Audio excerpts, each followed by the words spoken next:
सुनाई दे रही है और हर एक के मन में भक्ति भाव उमड़ रहा है। हर कोई इंतजार कर रहा है कि कब उन्हें न्योता मिले और आमंत्रित किया गया है अब आरएसएस प्रमुख। तो आरएसएस प्रमुख मोहन भागवत को जैसे ही न्योता दिया गया वो बेहद उत्साहित हो गए और उन्होंने कहा कि वो बिल्कुल यहाँ आने का इंतजार कर रहे थे। इस भव्य आयोजन का गवाह बनूंगा।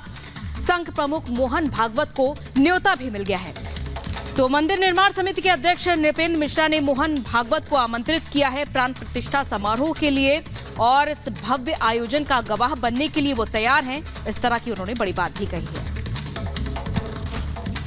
तो एक एक करके जो ये देखा जा रहा है कि जिस को न्योता भेजा जा रहा है ऐसे मानो वो वर्षों से इंतजार कर रहा था, क्योंकि राम मंदिर प्राण प्रतिष्ठा 22 जनवरी वो तारीख है जो ऐतिहासिक तारीख बनने वाली है और हर कोई यहाँ पर आना चाहता है। बिल्कुल अंजलि, ठीक कहा आपने कि हर कोई सालों से मानो जैसे इस निमंत्रण का इंतजार कर रहा था और जिसको निमंत्रण मिलता जा रहा है वो सनातन के इस जश्न पर गदगद होता नजर आ रहा है। ऐसे में मध्य प्रदेश के शाजापुर से खबर आपको बता दें, जहां पर अक्षत यात्रा निकाली गई है और कड़ी सुरक्षा व्यवस्था के बीच इस अक्षत यात्रा को निकाला गया है, क्योंकि देश भर में जगह जगह शोभा यात्रा, अक्षत यात्राएं देखने को मिल रही है। लेकिन शाजापुर की अक्षत यात्रा, इससे जुड़ी अहम बात आपको ये भी बता दें कि 8 जनवरी वो तारीख आपको याद होगी जब शाजापुर में अक्षत यात्रा निकाली जा रही थी तो अक्षत यात्रा पर नफरती गैंग ने पत्थरबाजी करने का काम किया था और ऐसे में अब दोबारा से अक्षत यात्रा शाजापुर में ये देखिए निकाली गई है और कड़ी सुरक्षा व्यवस्था के बीच अक्षत यात्रा निकाली गई है। भारी संख्या में लोग एकजुट होते नजर आए। आप जरा इन दो तस्वीरों को देखिए।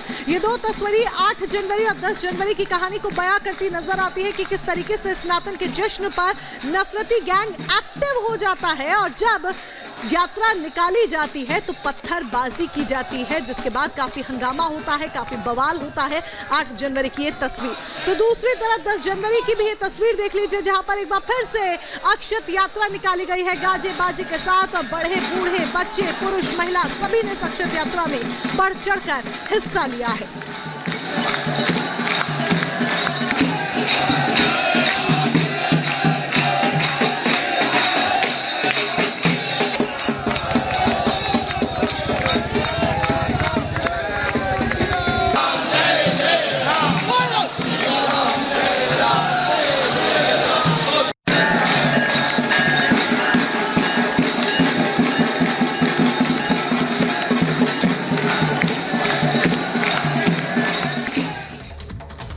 अयोध्या में होने वाले इस राष्ट्र उत्सव का जहां पूरा देश साक्षी बनना चाहता है, हर आत्मा ये चाह रही है कि वो उस वक्त अवधपुरी में मौजूद रहे, लेकिन कांग्रेस शायद ऐसा नहीं चाहती। यही कारण है कि प्राण प्रतिष्ठा महोत्सव में शामिल होने को लेकर अब कांग्रेस ने अपना स्टैंड क्लियर कर दिया है। स्टैंड ये क्लियर हुआ कि मल्लिकार्जुन खड़गे जो कांग्रेस के राष्ट्रीय अध्यक्ष हैं, उन्होंने इस प्राण प्रतिष्ठा महोत्सव में शामिल होने से इनकार कर दिया है। अब यही इनकार करना कांग्रेस में दो फाड़ की वजह बन गया। एक धड़ा इसे कांग्रेस के लिए सेल्फ गोल बता रहा है, अपने पैर पर कुल्हाड़ी बता रहा है, तो दूसरा धड़ा ये कह रहा है ये सही निर्णय है। देखिए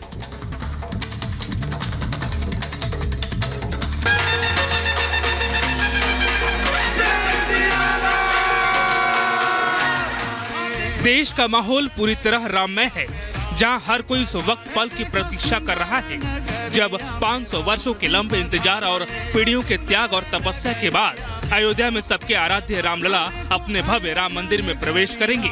इस दौरान समूचे भारत समेत दुनिया भर के करोड़ों सनातनियों में अलग ही उमंग है। आस्था और भावनाओं से भरा देश जहां प्रभु राम की भक्ति में सराबोर है, तो वहीं देश का एक धड़ा ऐसा भी है जो मर्यादा पुरुषोत्तम के भक्ति में डूबे देश के आम जनमानस के मनोभाव से इतना चिढ़ रहा है कि वो मर्यादाओं को लगातार तार तार कर रहा है और सियासत करने से रंच मंत्र भी संकोच नहीं कर रहा है। मसलन जिस इंडी अलायंस के घटक दल सत्ता पाने की चाह में इस कदर भटक गए कि एक बार फिर तुष्टीकरण की राह पकड़ लिए हैं। विडंबना देखिए कि जिन भगवान श्री राम के वजूद पर पूरे हिंदुस्तान को नाज है, उन्हें श्री राम के लिए इंडी अलायंस कभी मंदिर की तारीख पूछकर तो कभी उन्हें काल्पनिक तक बता डालने की गुस्ताखियों के सहारे खुद को सेकुलरिज्म का असली झंडा वरदार बताते नहीं थकता था।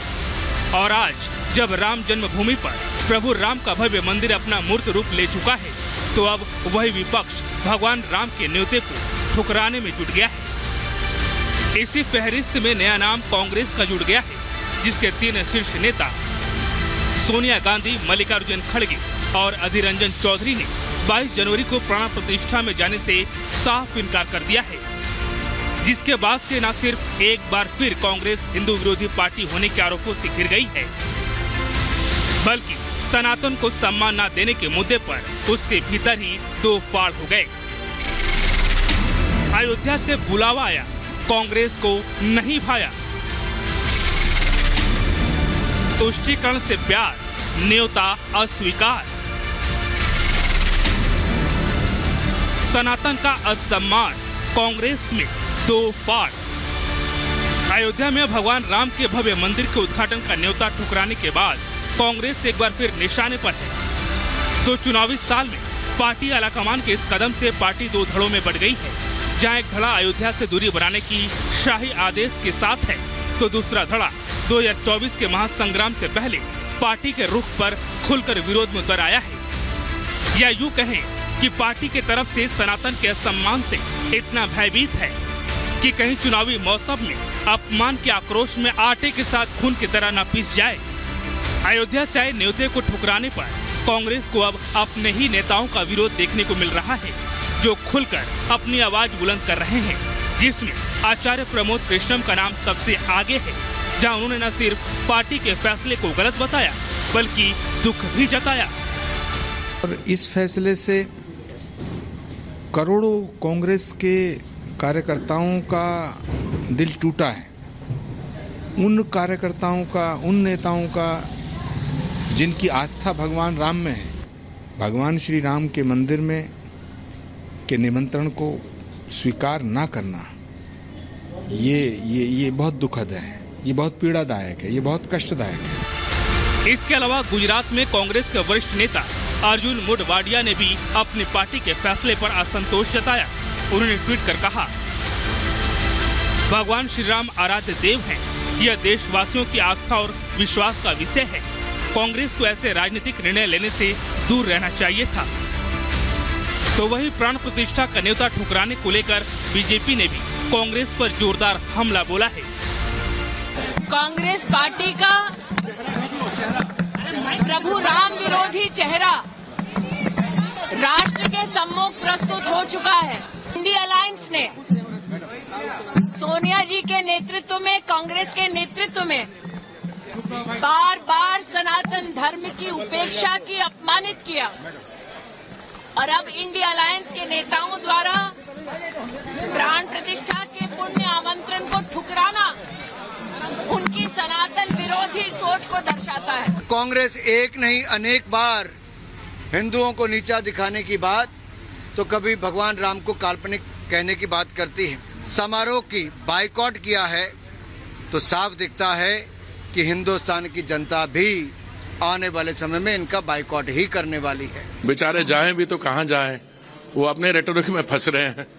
उन्होंने कहा है कि सर ये जो इवेंट है ये बीजेपी और आरएसएस कब्जे। अरे छोड़े आप, जो वो कह रहे हैं उनको कहने दो यार, सीरियसली क्यों लेते हो उनके बात, वो खुद पछताएंगे अगर नहीं जाएंगे, छोड़ो यार। साफ है, जिस इंडिया अलायंस ने सत्ता पाने के लिए अपना नाम तो बदल लिया, मगर भगवान राम के प्रति अपनी उस सोच को नहीं बदल पाया है, जिस वजह से एक बार फिर वो सनातन विरोध को लेकर सवालों में है। न्योते को ठुकराकर शायद वो इस बात को फिर भूल गया, जिस देश का नाम लेकर वो मोदी को मुकाबला देना चाहते हैं, उसी देश में भगवान श्री राम के प्रति जुड़ाव ऐसा है जैसे शरीर और आत्मा है, अन्य और जीवन का है, और इसे समझे बिना वो पीएम मोदी की तरह जनता के बीच नहीं पहुंच पाएगा। Bureau report, Republic Bharat.